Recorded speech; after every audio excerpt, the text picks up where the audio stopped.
Hey everybody, Goosebumps for Dummies here, legally on paper, given a birth name. Yeah, we predicted my channel name, guys. And today, I am going to be reviewing The Wizard of Ooze. Ooh, scary and bold title. With this amazing, really good piece of artwork from Brandon Dorman. One of his better works from the Horrorland series. Not a personal favorite of his overall catalog, but overall, this is one of his best Horrorland pieces. Let's just start off by saying The Wizard of Oz, and The Wizard of Ooze. My god, we've now reviewed both of the very similar sounding word of the very similar sounding word. The Wizard of Ooze and The Wizard of Oz. I don't know what Stine was smoking when those two books came around. They were years apart. They were at least like half a decade apart, I think, from release. I don't know why Stine did it.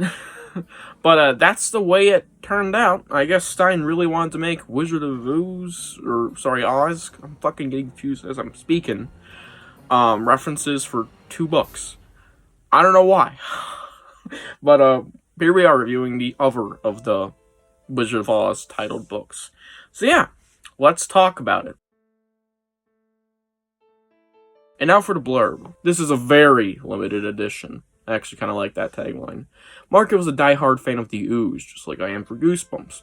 A comic book villain with the power to sludge his enemies. So when he finds a super rare edition of one of the Ooze's comics at the Chiller House gift shop, Marco is sure he has found something special for his collection.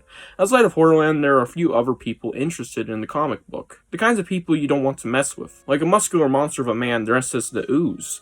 But if he's only wearing a costume, why does he leave an oily mess wherever he goes? And why is he following Marco? Ooh, he's being stalked! And we got this nice little illustration of horror. Kind of almost looks like Urk. That he's holding an Urk plush. Anyways. The Wizard of Ooze. It's in the era of Horrorland books that are really unpopular. But out of that era, this is easily the second most popular. Next to either, it could be either Slappy New Year or Chiller House. Those are extremely popular. Honestly tied. But yeah, The Wizard of Ooze is one of the more popular Arc 2 books. Very obviously so for the cover art. And the story kind of lives up to that. I think it's a decent story. Not a giant recommendation, but nonetheless a recommendation if you're interested in comic Goosebumps books, like we're doing, because I'm actually reviewing this for the comic review-a-thon, and also because don't check out my Goodreads read dates for this, because it's been a really it's been a fucking hot minute since I actually read this book. So I actually had a little refresher. I kind of glazed over it. So yeah, let's talk about what I like and dislike. This is all around a good Goosebumps book. It has everything I really want, but it doesn't exceed anything besides good territory stuff that I want, like I said. Good villain. The Ooze is pretty cool, and the other villain, who may or may not be a fire person, has some nice scenes. All of them do, honestly. Both villains and the characters when they're using their superpowers. Get to that in a second. All of them have really good scenes. And yeah, I really like this fabulous flame character, and how they're blending into society, as well as the Ooze themselves when they do show up. Really nice stuff there. And yeah, great villain. I guess, because you technically got two. And a great concept behind what these guys are trying to go after. Bookmark. Though kind of brushed over a lot, which is a little underwhelming, but nonetheless, whatever. I like how I Learned to Fly-esque this feels, because this is actually eerily similar to that in a way, with trying to get a power. There's a whole segment involving trying to get your own superpower, and how to unlock them, which of course you need the bookmark for. You gotta read some fine print. But, you know, you can access these powers for just a few seconds, like water abilities, maybe you can fly, maybe you can get super strength, lots of different things. And they actually use these to their advantage, even though they can't use them for very long. They still use them to their advantage when it comes to the climax of the book, which we'll get to in a minute, if you know what I mean. Poopy. But, The Wizard of Ooze, really good characters.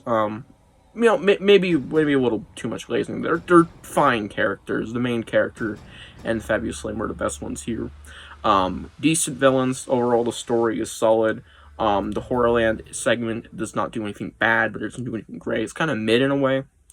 And it's a decent time, alright? It's not gonna blow you away or blow your job. Horrible pun. But nonetheless, it's a good book. And if you like comics, you're gonna like this one. Also think there's some nice stalker-related things going on in this book. It's probably the most interesting thing here, as well as the Fabulous Flame. So yeah, Wizard of Ooze, really good. But it has some small issues. This book didn't exceed any expectations at all, and actually sometimes underperformed them just a bit into the mid territory. And that's really the issue with this book, if it is even an issue. Nothing about this is really terrible, but nothing about this is great. It's one of those books, sorry, but it just really is for me. It's just one of those books that doesn't do anything that's gonna make me go, fucking read this, guys. It has this really cool thing in it.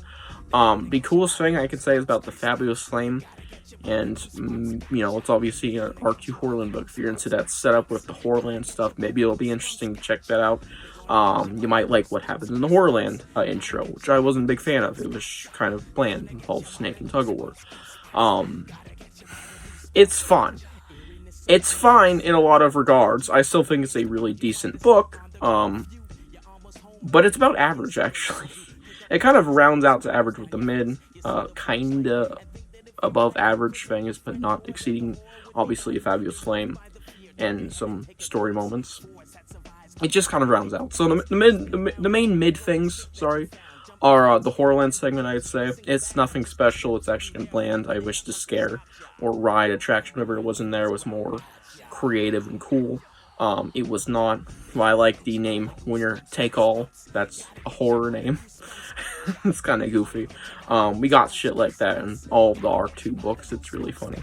Actually, this is Winner Take All right here.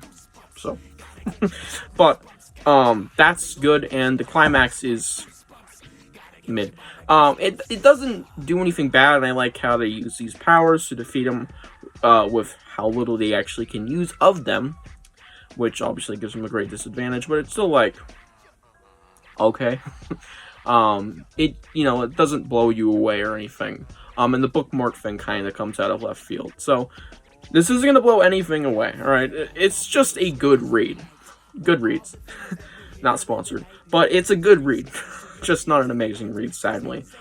Even if it's overall one of the more actually decent books without really much issues with it. So yeah, let's get to my rating. I'm a little black blob swimming in the ooze.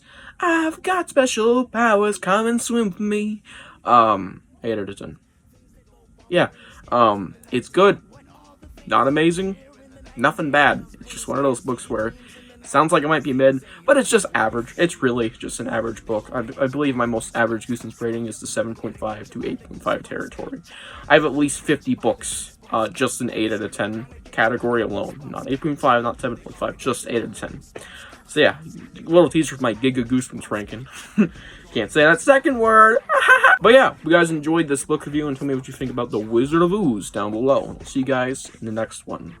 Bye.